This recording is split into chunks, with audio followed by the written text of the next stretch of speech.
Gabriel tá lavando louça. Faz aí, filho, que eu odeio o que tu faz. O quê? Faz aí o que você tá fazendo agora. Faz. Gente, eu odeio. Eu posso estar em qualquer lugar, ele faz isso aí, ó. Faz aí. Gente, eu odeio quando esse menino chega perto de mim. Ou então ele bebendo água com barulho. Como é que tu bebe água, Gabriel? Faz aí. Peraí que também tá suja.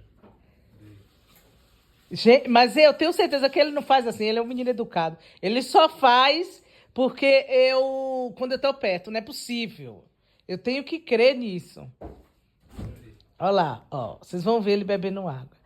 E você já comenta aí se vocês odeiam pessoas que bebem água assim. E mastiga também, parecendo que tá comendo bosta. Ó, gente, ó. Vai, Gabriel. Olha que desgrama, gente. Não tem vontade de dar um soco. Ele disse que lá no Japão, aonde é, filho? Olha, Aí, desculpa, isso gente. daí, não, é porque todo restaurante que você for, assim, os chefes têm essa filosofia, né? Que se a pessoa comer fazendo barulho, quer dizer que a comida tá boa. É um símbolo de mostrar que a comida tá boa. Misericórdia. Eu acho que isso é mal educação. Pessoa mal educada que faz isso. Nada E de... como é que tu mastiga? Ah, mastigo normal, né? Como é? Parece que tá comendo bosta?